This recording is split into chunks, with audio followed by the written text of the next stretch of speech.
전 세계를 누비며 25년 동안 기술을 평가해온 미국 최고 전문가가 있습니다. 그는 자신감에 차 있었습니다. 세계 어디를 가든 그가 인정한 기술이면 틀림없다고 말할 정도였죠. 그런 그가 울산 조선소에서 인간의 한계를 뛰어넘은 살아있는 쇳덩이를 보았습니다. 원자력 발전소에서는 세계 최고라 믿었던 미국조차 이루지 못한 기술을 한국이 조용히 그리고 완벽하게 완성한 것을 목격했습니다. 그 어떤 나라보다 강력했지만 그 어떤 나라보다 조용했던 민족. 그는 말합니다.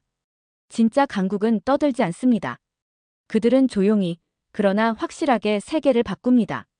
그리고 지금 그걸 가장 완벽하게 보여주는 나라가 한국입니다. 대체 무슨 사연인지 오늘 사연 바로 시작하겠습니다. 저는 에릭 콜먼입니다.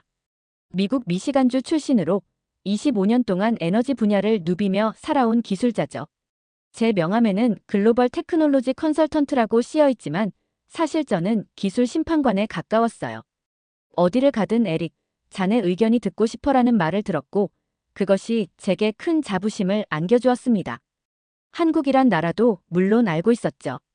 현대 자동차가 있고 삼성전자 제품이 괜찮다는 것, 그리고 최근엔 문화적으로 뛰어난 나라라는 얘기 정도는 들었어요.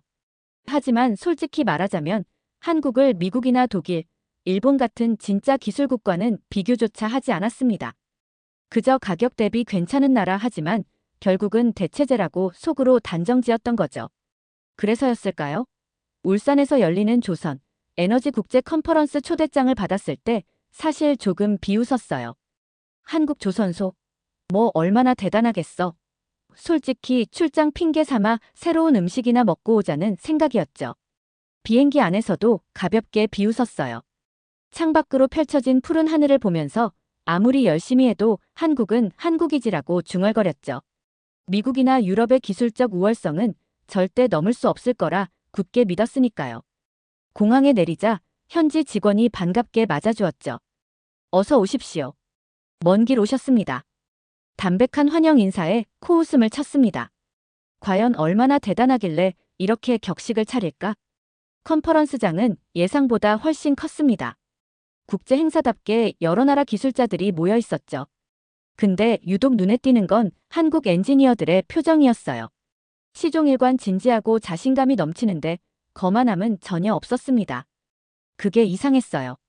보통 실력 없는 나라일수록 괜히 허세를 부리기 마련인데 여긴 오히려 우리는 보여줄 게 있으니 굳이 떠들 필요 없다는 기운이 느껴졌거든요. 세미나장에서는 조선소 기술에 대한 프레젠테이션이 이어졌어요.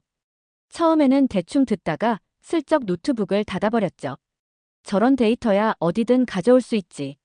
실제 현장을 보면 답이 나오리라 확신했어요. 버스를 타고 울산항으로 향할 때 현지 가이드가 조심스럽게 말했어요. 조금 놀라실 수도 있습니다. 그 말 한마디에 뭘 얼마나 대단하다고라는 생각이 들었죠. 하지만 버스 창문 너머로 조선소가 처음 눈에 들어온 순간 정말 그 자리에서 얼어붙었어요.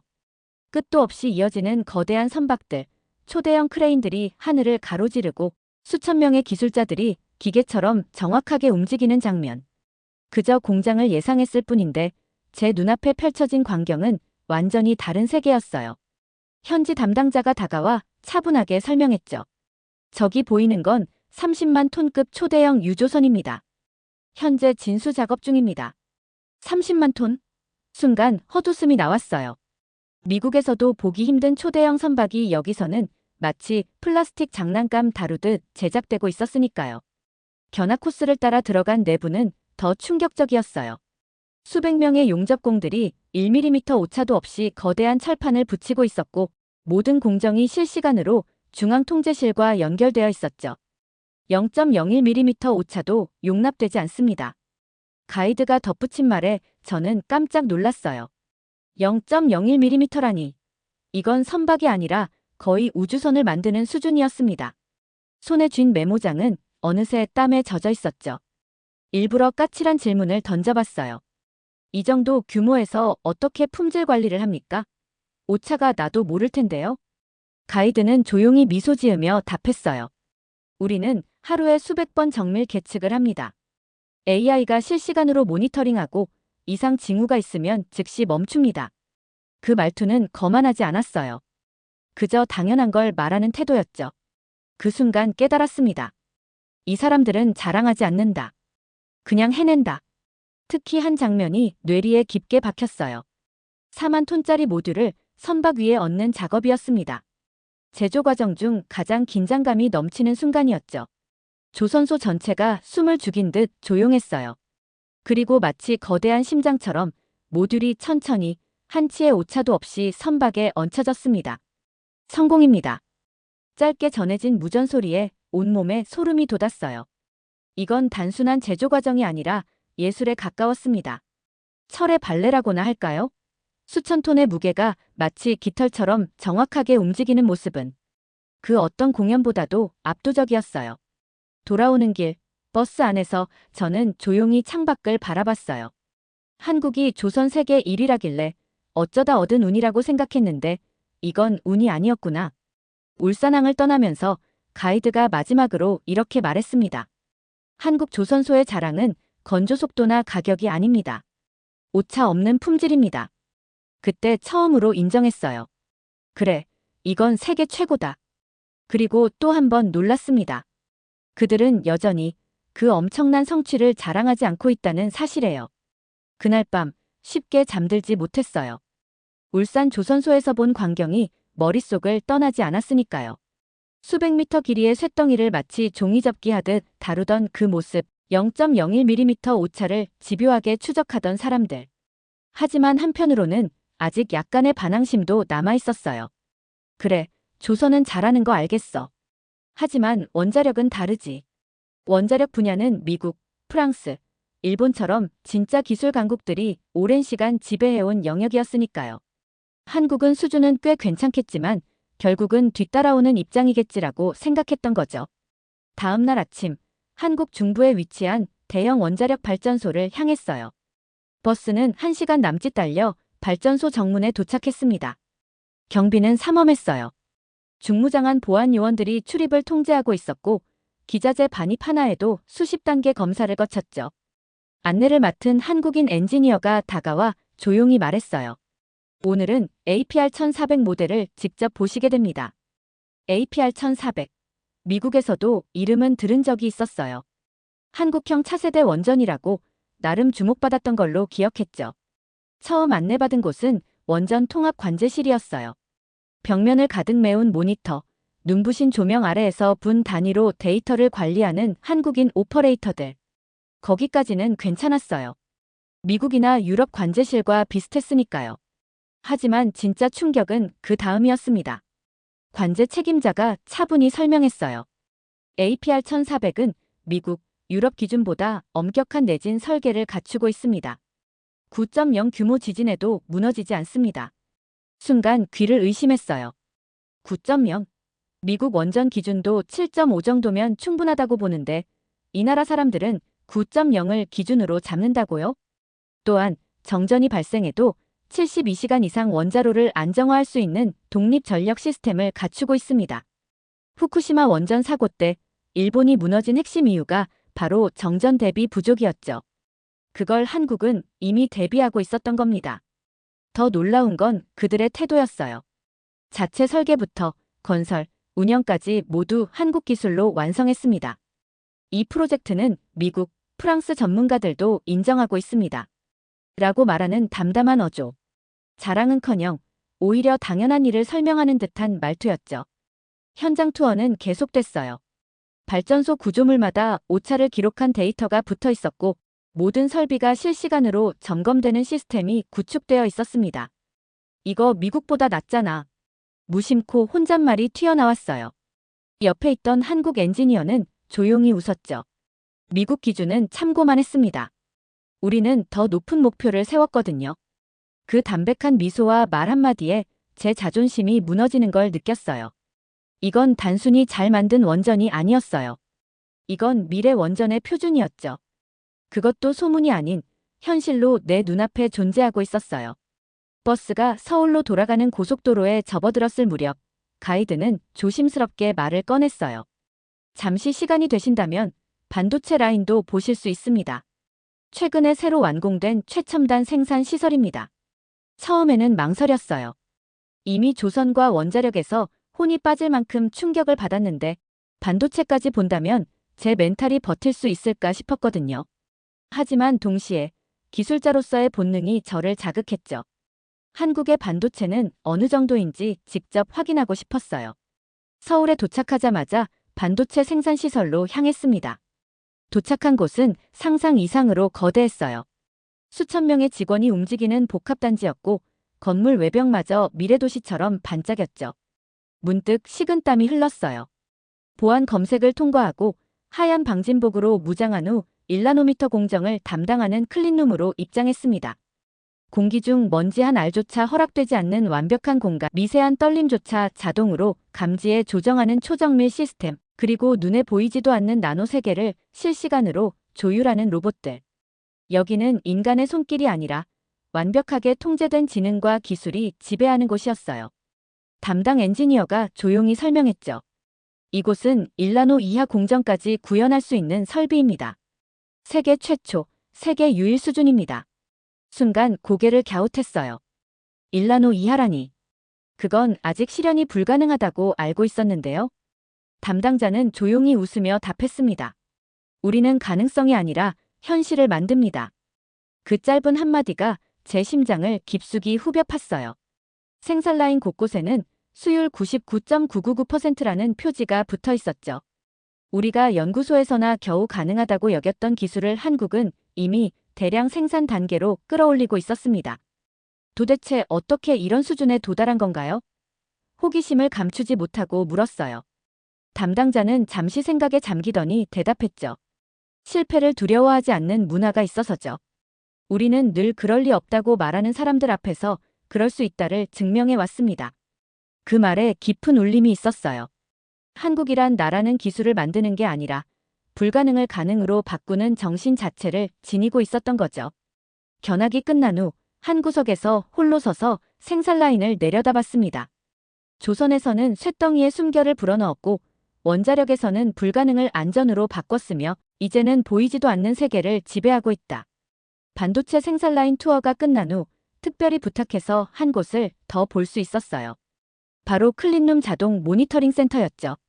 말 그대로 공기 중 먼지 하나까지 통제하는 심장부였어요. 담당 엔지니어는 고개를 끄덕이며 안내해줬습니다. 이곳은 생산라인 전체를 초미세 단위로 감시하는 곳입니다. 나노 수준 먼지까지 추적합니다. 저는 눈을 크게 뜨고 모니터를 바라봤어요. 방금 전까지 들어갔던 클린룸 상태가 실시간으로 표시되고 있었고 미세먼지 입자 하나가 감지되면 곧바로 자동 정화 시스템이 작동했습니다. 놀랍게도 이 모든 과정이 0.0001초 단위로 이루어지고 있었어요. 우리는 가능한 수준에 만족하지 않습니다. 완벽에 가까운 수준을 항상 목표로 삼습니다. 그 담담한 어조가 제 가슴을 깊숙이 파고들었어요. 조금 더 안쪽으로 들어가자 초미세 진동 제어 구역이라는 팻말이 보였습니다. 진동까지 관리한다고요? 제가 묻자 담당자는 웃으며 답했어요. 물론입니다. 바닥이 0.001mm라도 흔들리면 공정이 망가질 수 있습니다. 그러면서 바닥에 설치된 진동 감지 시스템을 보여줬죠. 초당 수백 번, 지각 변동까지 실시간으로 감지하고 보정하는 시스템이었어요. 여긴 정말 지구가 아니라 다른 행성 같다. 그저 감탄할 수밖에 없었습니다. 특히 인상 깊었던 건 바닥에 설치된 공진 방지 시스템이었어요. 수십 미터 깊이로 박힌 특수 제작 기둥들이 지진파를 완벽하게 상쇄시키는 구조였죠. 이 시스템은 8.0 규모 지진이 와도 클린룸 내부는 0.001mm 이상 흔들리지 않도록 설계되었습니다. 그 말에 그저 침묵할 수밖에 없었어요. 이건 단순한 기술적 성취가 아니라 자연 법칙을 초월하는 도전에 가까웠으니까요. 또 하나 놀라웠던 건 공기 흐름 통제 시스템이었습니다. 클린룸 내부의 공기는 완전히 독립된 순환 시스템을 통해 매 3분마다 전체가 교체되고 그 과정에서 0.1나노미터 크기의 입자까지 완벽하게 여과된다고 해요. 세계 어느 곳도 이 정도 수준의 완벽한 클린 환경은 구현하지 못했습니다. 담당자가 그렇게 말했을 때 저는 물었어요. 그럼 이 기술은 수출하나요? 분명 전 세계가 필요로 할 텐데요. 잠시 침묵이 흐른 뒤 그는 조용히 대답했습니다. 일부는 제한적으로 공유합니다. 하지만 핵심 기술은 우리만의 것입니다. 그 말에서 깊은 자부심과 동시에 철저한 경계심을 느낄 수 있었어요. 이 기술은 산업 자산이 아니라 국가 생존의 열쇠였던 거죠. 클린룸을 나오며 마지막으로 질문했습니다.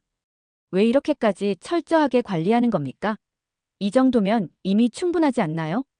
담당자는 한참을 생각하다가 조용히 대답했습니다. 우리가 만족하면 그 순간 세계에서 밀립니다. 밖으로 나오니 해는 이미 저물어가고 있었어요. 붉게 물든 하늘 아래 조용히 빛나는 반도체 단지를 바라보며 가슴 깊은 곳에서 진심 어린 존경이 솟아올랐습니다. 이 나라 사람들은 다르다. 기술을 뛰어넘어 정신까지 통제하고 있다. 생각해보면 한국은 언제나 이런 나라였던 것 같아요. 지진, 외환위기, 수출 규제, 팬데믹. 수없이 넘어질 위기를 맞으면서도 매번 기적처럼 일어났던 나라. 그 모든 위기에서 집요하게 자기 자신을 갈고 닦았던 민족. 그 결과가 지금 제 눈앞에 펼쳐져 있었던 겁니다. 조선에서는 쇳덩이에 숨을 불어넣고 원자력에서는 재앙을 이긴 기술을 만들고 반도체에서는 먼지 하나까지 지배하는 나라. 마지막 날 한국 기술계의 리더들과 함께하는 간담회가 있었습니다. 솔직히 궁금했어요.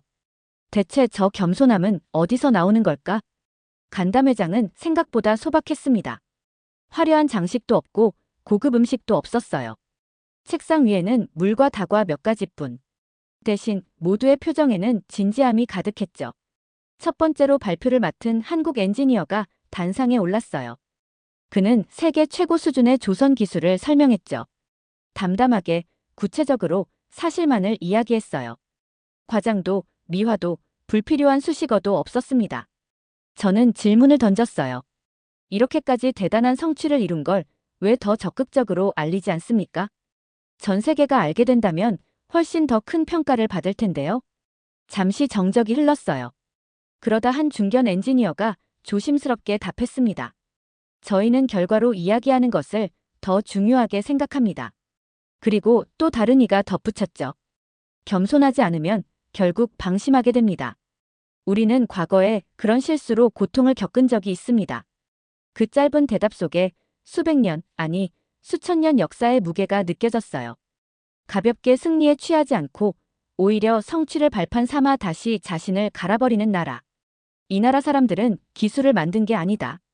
자신들의 정신을 기술에 녹여냈다. 간담회가 끝난 후 몇몇 엔지니어들과 티타임을 가졌어요. 한 젊은 연구원이 커피를 마시며 이렇게 말했죠. 우리는 늘 실패를 생각합니다. 그래야 살아남을 수 있으니까요.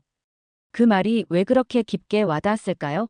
세계 최강이라 자부하던 미국에서는 성공만을 이야기해요. 하지만 이 작은 나라, 이 겸손한 민족은 성공보다 다음 실패를 이길 준비를 먼저 하고 있었죠. 젊은 엔지니어가 커피를 한 모금 더 마시고는 말을 이었어요. 미국은 왜 안 될까? 를 고민하지만 우리는 어떻게 하면 될까? 를 고민하죠. 작은 나라니까 선택지가 없었어요. 성공 아니면 도태였으니까요. 옆에 있던 나이든 엔지니어가 고개를 끄덕이며 덧붙였습니다. 70년대만 해도 우리는 아프리카보다 가난했어요. 그런데 그때 선배들이 조선이라는 무모한 도전을 시작했죠. 아무도 성공할 거라 믿지 않았어요. 하지만 우리에겐 선택지가 없었습니다.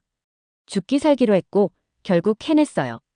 그 이야기를 들으며 문득 질문이 떠올랐어요. 그럼 겸손함은 어디서 오는 건가요? 이 정도면 자랑스러워해도 될 것 같은데. 잠시 침묵이 흘렀고 한 여성 연구원이 조심스럽게 말문을 열었습니다. 우리 역사에서 교만한 순간마다 큰 재앙이 닥쳐왔어요. 그게 몸에 밴 거죠. 성공에 취하는 순간 위기가 온다는 교훈이요. 그녀의 눈빛에는 깊은 역사의식이 담겨 있었어요. 개인의 성공이 아닌 민족의 생존을 위한 집단 지혜에 가까웠죠. 그때 깨달았어요. 한국의 기술 발전은 단순한 산업 성장이 아니라 민족 생존의 몸부림이었다는 것을.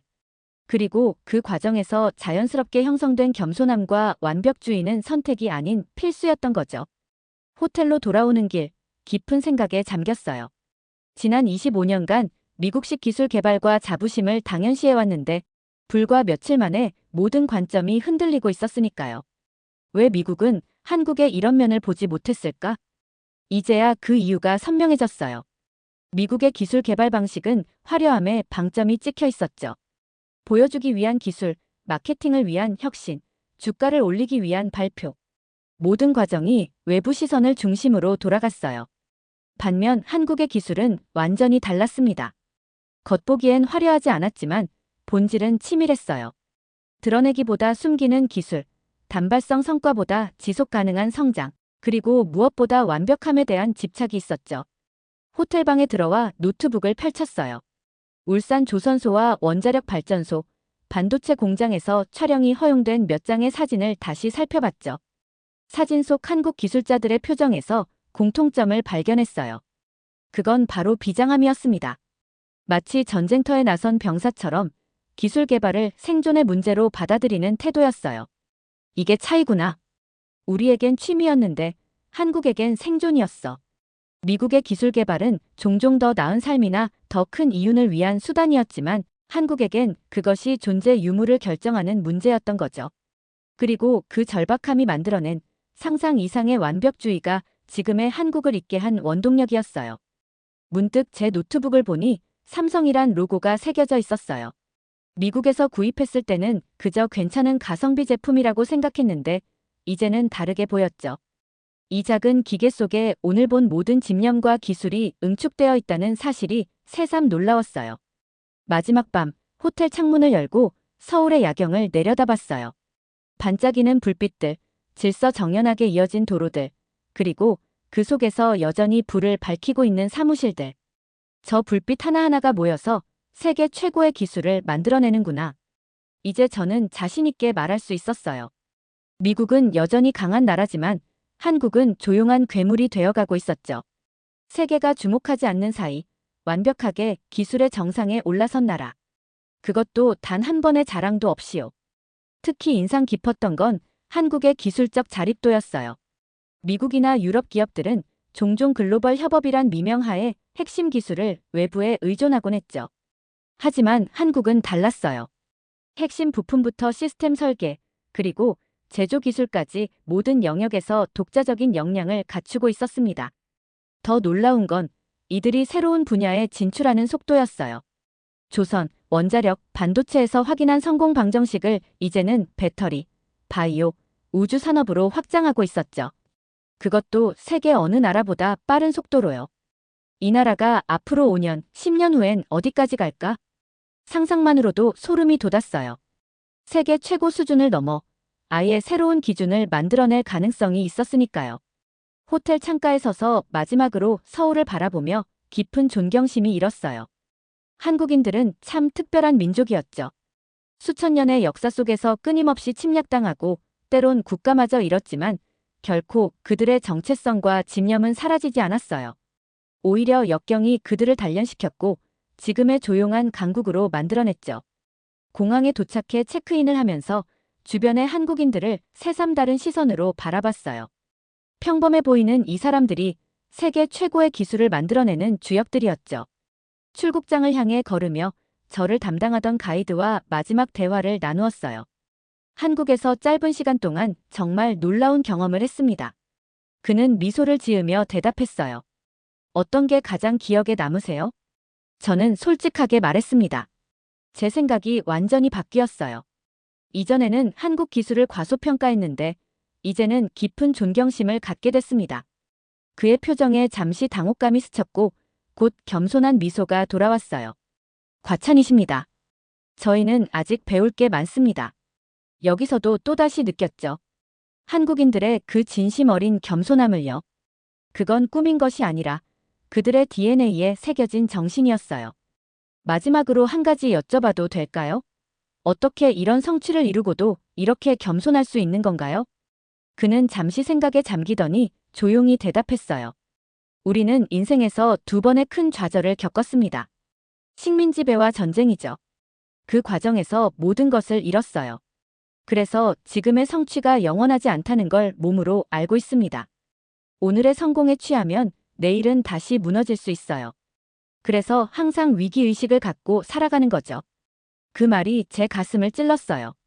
미국은 오랫동안 세계 최강국으로서의 지위를 당연시했고 그 과정에서 어쩌면 가장 중요한 덕목인 겸손과 위기의식을 잃어버렸는지도 모른다는 생각이 들었으니까요. 25년 동안 세계 곳곳을 돌아다니며 수많은 기술 현장을 평가해왔어요. 그래서 자부심이 강했어요.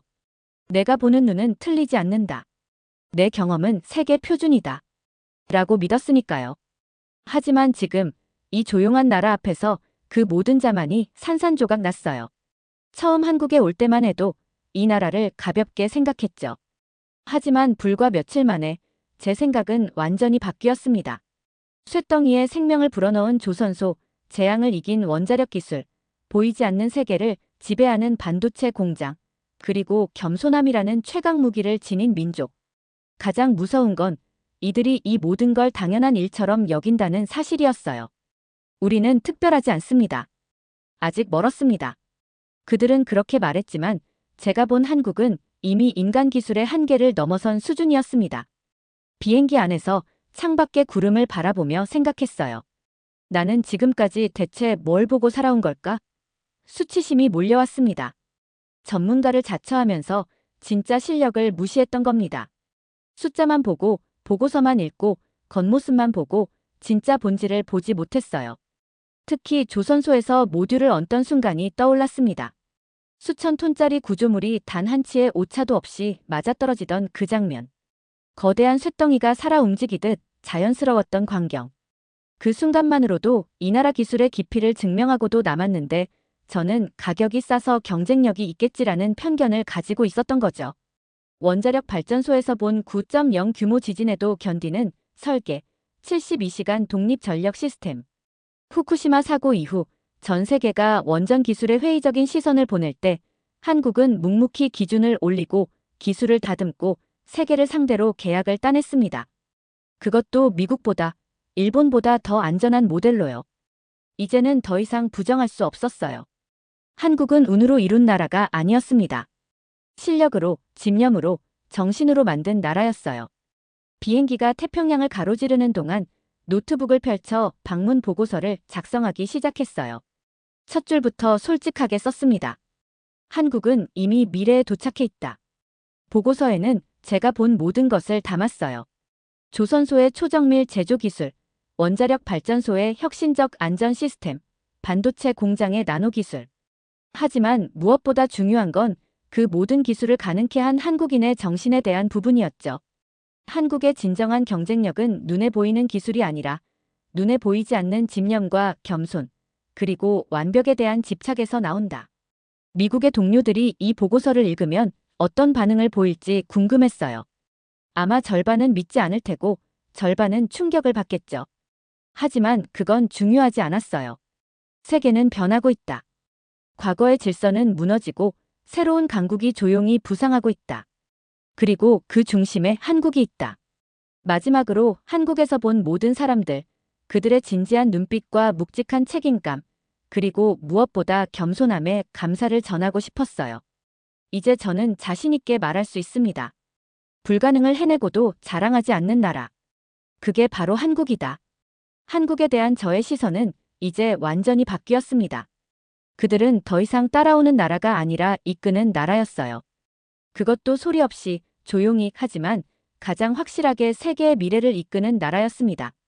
이런 깨달음을 얻게 해준 한국에 다시 한번 감사드립니다. 두 번째 사연 시작합니다. 도저히 믿을 수 없는 일입니다. 세계를 무대로 수많은 국가와 협력해왔던 영국 다국적 기업의 매니저가 단지 한 번의 출장만으로 한국과 중국의 차이를 뼈저리게 느끼고 그녀의 회사 운명을 바꿀 결정을 내렸습니다. 말이 됩니까? 2025년에도 중국이라는 나라가 경제대국이라는 이름 뒤에 이런 비효율과 무책임함을 숨기고 있었다니요. 그녀의 말대로라면 최소한의 신뢰조차 주지 못하는 나라였습니다. 중국은 왜 이 지경까지 왔습니까? 그녀는 중국 병원에서 쓰러진 환자가 방치되는 걸 목격했고 거래처에서는 이런 상황을 흔한 일이라며 당연하게 여겼습니다. 대기 시간이 7시간이라는데도 간호사는 퇴원했고 약국에서 받은 약은 감기약이 아닌 위장약이었다고요. 이런 나라와 어떻게 신뢰관계를 맺을 수 있겠습니까? 그녀가 한국 공항에 발을 디딘 순간부터 모든 것이 달랐습니다. 병원, 거래처, 일상 속의 사람들까지 모든 것이 체계적이고 신뢰로 가득 차 있었습니다. 그녀는 한국에서 단 한 번도 혼란을 느끼지 않았다고 했습니다. 오히려 처음부터 끝까지 사람을 존중받고 있다는 느낌만 가득했다고요. 그리고 그녀의 결론은 단순했습니다. 한국은 신뢰할 수 있는 파트너다. 중국은 아니다. 이 말이 얼마나 무거운 의미를 가지는지 아십니까? 병원 대기 시간, 계약서 수정, 그리고 고객에 대한 태도만으로 한 나라가 세계 시장에서의 신뢰를 잃는다는 것을 말입니다. 대체 무슨 사연인지 오늘 사연 바로 시작하겠습니다. 저는 클라라라고 합니다.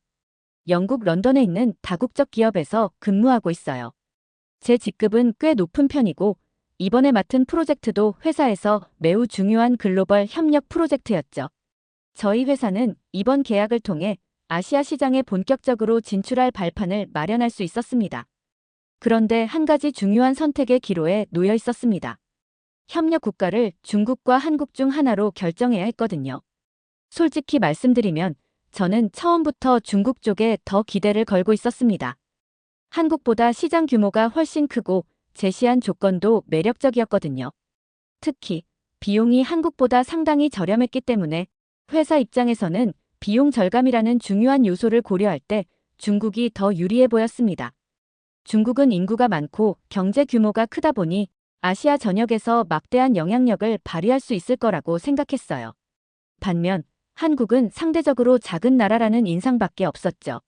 아시아 시장에 진출하는 데 있어 한국과 협력하는 것은 비교군으로 삼기 위한 방문이라고 생각했어요. 한국은 확인만 하고 주력 파트너는 중국으로 선택하면 되겠지라는 마음이었던 겁니다. 게다가 한국 측에서 보내온 계약 조건은 중국과 비교해 확실히 비용이 높았어요. 이런 작은 나라가 왜 이렇게 비싸지? 솔직히 속으로 이런 생각을 했던 것도 사실이에요. 주변에서도 저를 설득했어요. 클라라, 중국이야말로 최선의 선택이야. 그 나라가 얼마나 큰 시장인데. 라고요. 저도 어느 정도 동의했어요. 굳이 한국까지 가야 하나? 그냥 중국에서 끝내버릴까? 라는 생각도 했습니다.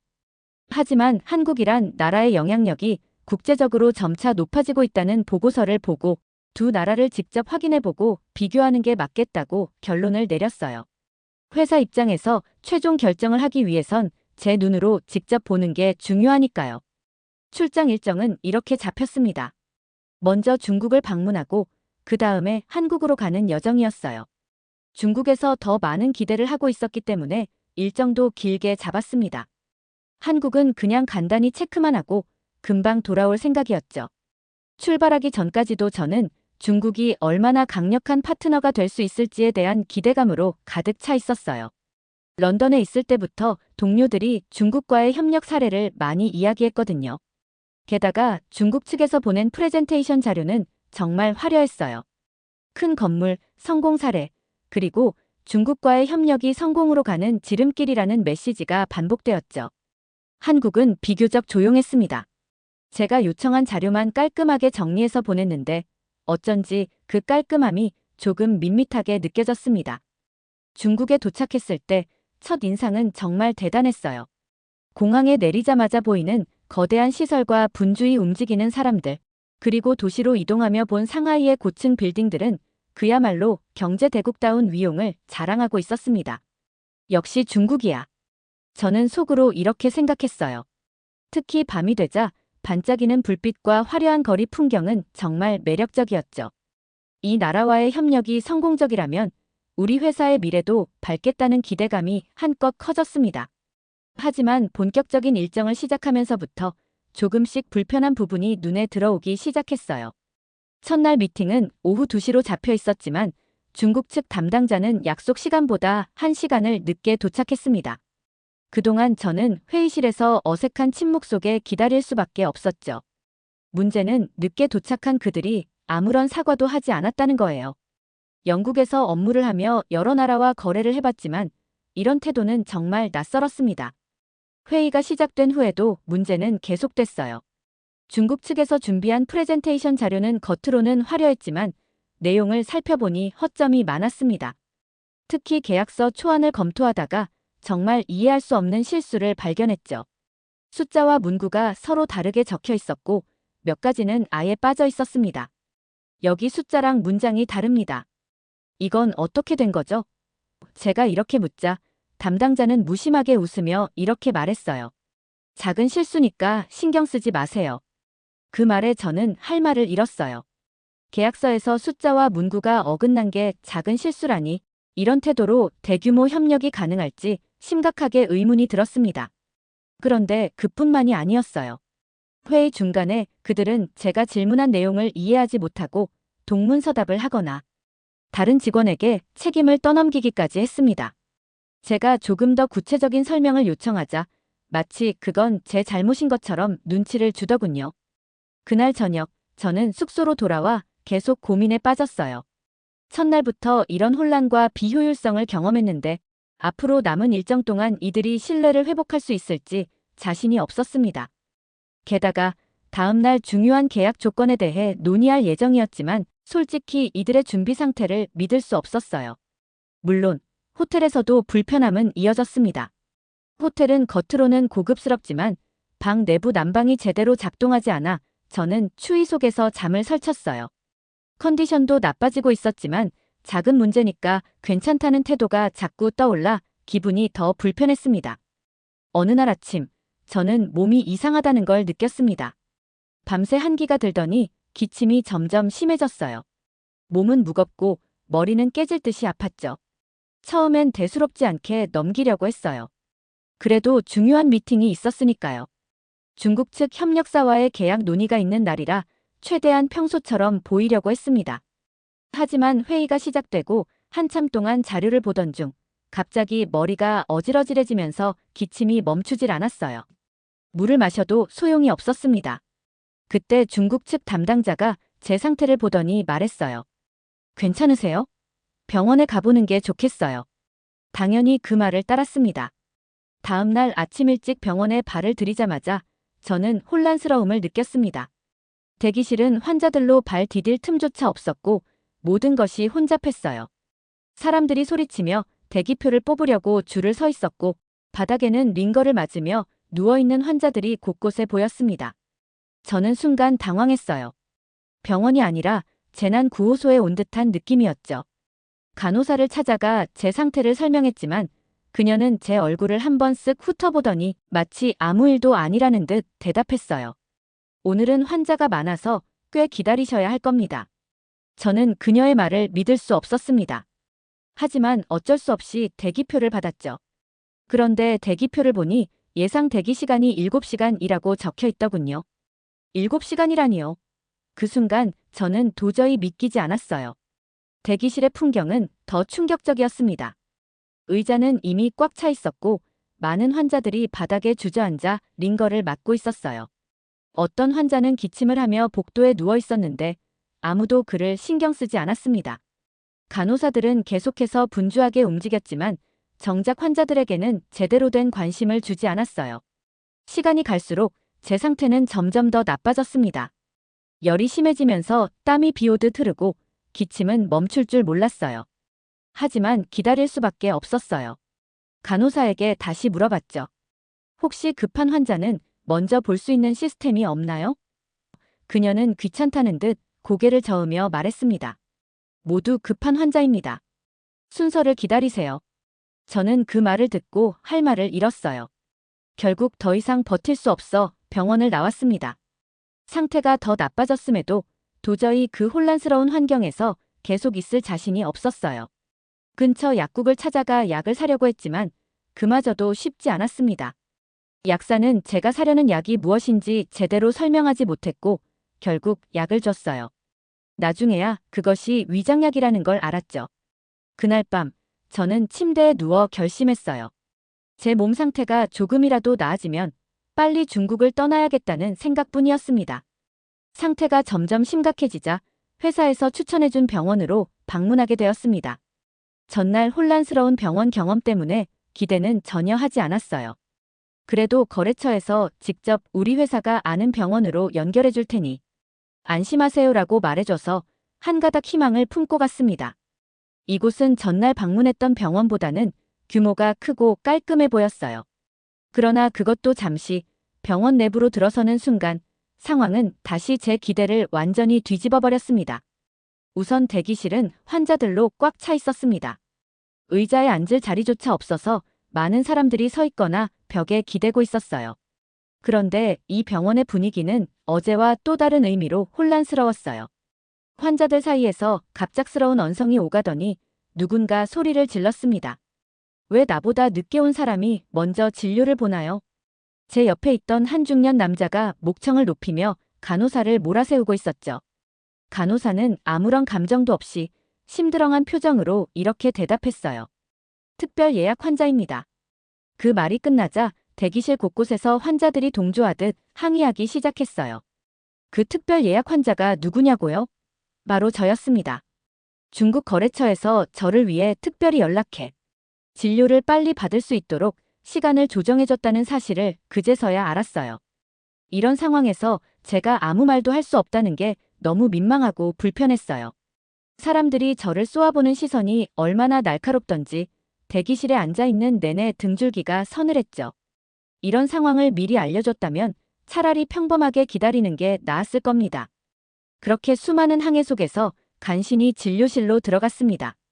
의사는 제 증상을 듣기도 전에 서류를 빠르게 넘기며 질문을 몇 가지 던졌어요. 열이 얼마나 나죠? 기침은 며칠째인가요? 저는 열심히 설명했지만 의사는 제 말을 듣는 둥 마는 둥 하더군요. 그러더니 갑자기 엑스레이를 찍어야 한다며 옆방으로 보내버렸습니다. 엑스레이 결과를 기다리는 동안 대기실에서의 소란은 계속됐어요. 그리고 마침내 결과를 확인한 의사의 말은 정말 황당했습니다. 약을 먹으면 좋아질 겁니다. 심각하지 않아요. 제가 기대했던 세심한 진단과 치료는 전혀 없었고 처방받은 약도 평범한 해열제와 감기약이 전부였습니다. 병원을 나서며 계속 찜찜한 기분이 들었어요. 과연 이 약으로 나을 수 있을까? 이 병원의 의료 수준이 정말로 믿을 만한 걸까? 그런데 그런 제 의문은 대기실에서 벌어진 장면 때문에 더욱 깊어졌습니다. 진료를 기다리던 한 환자가 결국 의자에서 쓰러졌습니다.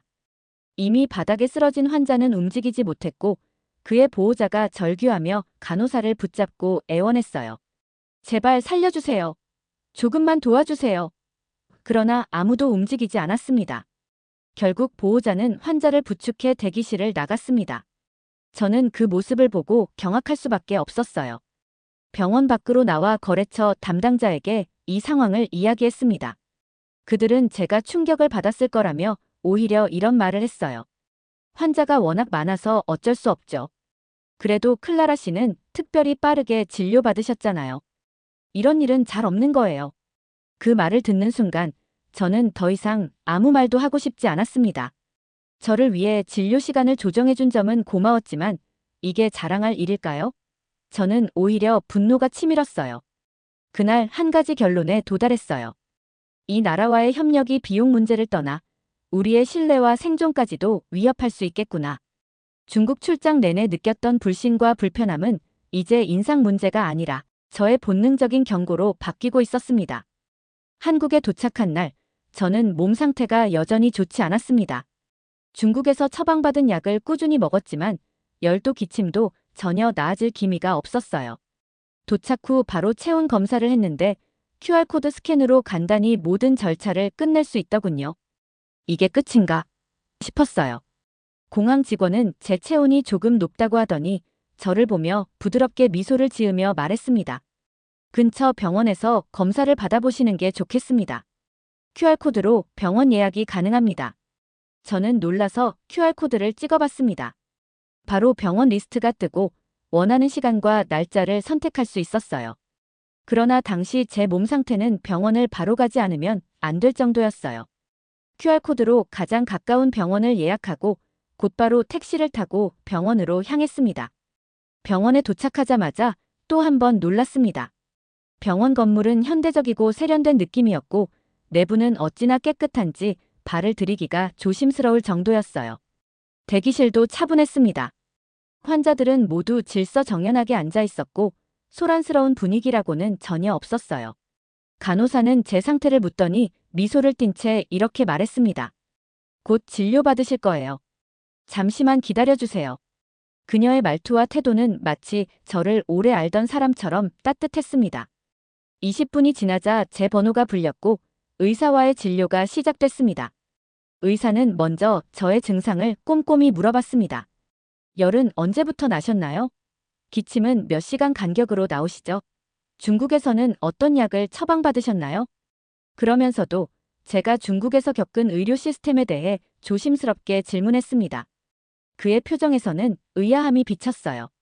하지만 말을 돌려 저를 불편하게 하지 않으려고 노력하는 태도가 참 인상적이었습니다.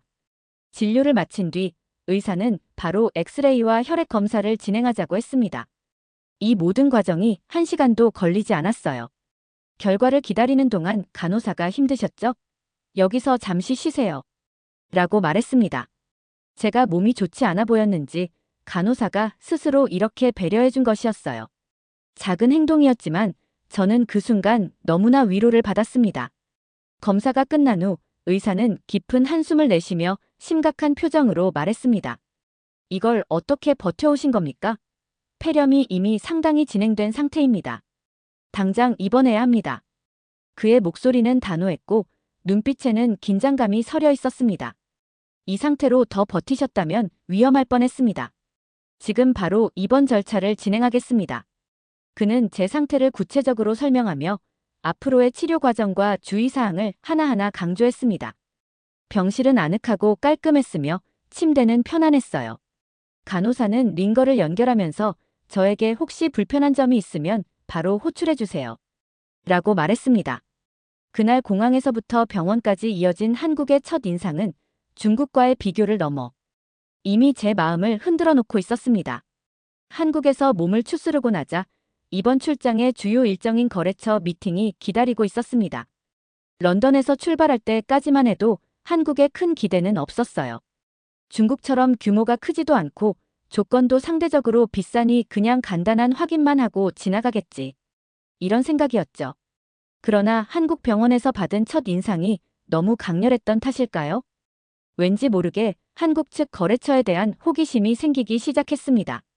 미팅 장소는 서울 중심가의 한 현대적인 빌딩이었습니다. 거래처가 저를 초대한 회의실은 마치 호텔 라운지처럼 깔끔하고 세련되었어요. 도착한 시간이 약속 시간보다 약간 이르렀는데 이미 한국 측 담당자들이 준비를 마치고 기다리고 있더군요. 저를 본 순간 그들은 모두 자리에서 일어나 밝게 웃으며 말했습니다. 클라라 씨, 먼 길 오시느라 고생 많으셨습니다. 저는 깜짝 놀랐습니다. 시간이 남았는데도 불구하고 그들은 이미 만반의 준비를 끝낸 모습이었으니까요. 회의가 시작되자 모든 것이 예상보다 훨씬 정리되어 있었습니다. 첫 번째로 놀란 건 자료의 구성과 프레젠테이션이었어요. 화면에 띄운 자료는 간결하면서도 정확했고 필요한 정보만 핵심적으로 정리되어 있었습니다. 중국에서 만난 거래처가 불필요한 화려함으로 가득했던 것과는 대조적이었어요. 특히 숫자와 데이터는 제가 이미 요청했던 내용과 정확히 일치했는데 그들은 미리 제가 필요로 할 법한 정보를 예측하고 자료를 준비한 것 같았어요. 가장 눈에 띈 건 소통 방식의 차이였습니다. 중국 측은 제가 질문할 때마다 회피하거나 다른 사람에게 책임을 넘기는 경우가 많았지만 한국 측은 질문 하나하나에 빠르게 대답하며 잘 모르는 부분은 정확히 알아보고 다시 답을 주겠다고 약속했습니다. 특히 제가 놀랐던 건 한 가지 질문에 대한 그들의 대처였습니다. 제가 계약서 초안을 검토하며 이 부분이 조금 더 구체적이어야 하지 않을까요? 라고 묻자 담당자는 즉석에서 업데이트된 내용을 보여주며 말했습니다. 좋은 지적입니다. 사실 저희도 클라라 씨가 이 부분에 대해 궁금해하실 것 같아 몇 가지 옵션을 미리 준비해 두었습니다. 미리 준비된 3가지 옵션 중 하나는 제가 정확히 생각했던 방향과 일치했어요. 저는 순간 입을 다물지 못했습니다. 회의가 끝날 무렵 그들은 저를 위한 작은 선물을 준비했다고 했습니다. 선물이라고 해서 무언가 거창한 걸 기대한 건 아니었지만 그것마저도 세심한 배려가 느껴졌어요. 포장된 상자를 열어보니 한국 전통차와 함께 출장 중 건강에 유의하세요 라는 손편지가 들어있었습니다. 회의가 끝난 후 한국 측 대표는 저를 직접 건물 밖까지 배웅하며 이렇게 말했습니다. 오늘 논의한 내용 중 궁금한 점이 있으면 언제든 연락주세요. 추가적으로 필요한 자료도 바로 전달드리겠습니다. 그의 말투와 행동은 진심으로 가득 차 있었습니다. 저는 한순간도 불편함을 느끼지 않았습니다. 모든 것이 체계적이고 준비되어 있었기에 오히려 그들의 업무 방식을 신뢰하게 됐죠. 숙소로 돌아오면서 저는 처음으로 생각이 달라지기 시작했어요. 정말 이 정도로 신뢰할 수 있는 파트너라면 비용이 조금 더 들더라도 우리 회사에 장기적으로 더 큰 이익을 가져다 줄 수 있지 않을까? 한국 측 거래처는 신뢰와 인간적인 협력 관계를 만들어가는 모습이었습니다. 다음 날 한국 거래처와의 추가 미팅이 진행되었습니다. 어제의 회의가 너무 매끄럽고 인상적이었던 터라 이번에는 어떤 모습을 보여줄지 기대감이 더 커졌어요. 도착하자마자 가장 먼저 눈에 띈 건 어제 제가 지적했던 내용이 이미 업데이트된 계약서 초안이었습니다. 담당자는 미소를 띠며 제게 자료를 건넸습니다. 클라라 씨께서 어제 말씀해주신 내용을 바탕으로 계약서 초안을 다시 수정했습니다. 혹시 또 개선해야 할 부분이 있다면 바로 말씀해주세요. 놀라웠습니다. 중국에서는 계약서 초안을 수정하려면 한참을 기다려야 했고 수정이 이루어지더라도 오류가 많아 다시 확인해야 했는데 한국 거래처는 단 하루 만에 완벽하게 반영해 놓았더군요. 제가 자료를 꼼꼼히 검토하는 동안 담당자는 조용히 기다리며 추가 질문이 있는지 묻지도 않았습니다. 하지만 검토를 마치자마자 정확히 제가 궁금할 법한 부분을 미리 준비해둔 설명서를 내밀더군요. 미팅이 진행되면서 한국 측은 협력 과정에서 발생할 수 있는 잠재적인 리스크를 하나하나 짚어주었습니다. 자신들의 강점만 내세우는 것이 아니라 약점이나 발생 가능한 문제점까지 투명하게 공유하며 해결 방안까지 제안했죠. 제가 감동했던 또 다른 순간은 회의 도중 제가 우스갯소리로 말했던 내용을 그들이 진지하게 받아들인 부분이었습니다. 한국 거래처의 계약 조건이 확실히 좋긴 한데 혹시 향후 시장 확장에 도움이 될 만한 추가 지원이 있으면 더 좋겠네요. 라고 말했는데 그들은 바로 즉석에서 이렇게 대답했어요. 아마도 유럽 시장 진출을 말씀하시는 거죠? 저희가 이미 그 부분을 검토한 자료가 있습니다. 그리고는 유럽 시장을 타깃으로 한 추가 제안서를 내놨습니다. 저는 말문이 막혔어요. 이번 미팅을 통해 저는 확신이 들기 시작했습니다. 우리 회사가 한국과 협력한다면 장기적으로 훨씬 더 큰 가치를 얻을 수 있겠구나. 그날 밤 저는 첫날과는 전혀 다른 마음가짐으로 잠자리에 들었습니다. 한국에서의 마지막 날이 밝았습니다. 숙소 창문으로 비치는 아침 햇살은 유난히 따뜻해 보였어요. 제가 한국에 머무는 동안 날씨는 제 마음처럼 점점 더 맑아지고 있었습니다. 한국에 도착했던 첫날의 저를 떠올리면 이렇게까지 마음이 달라질 줄은 상상도 못했을 정도였죠. 병원에서 시작된 놀라운 경험은 거래처와의 만남을 통해 점점 확신으로 바뀌었어요.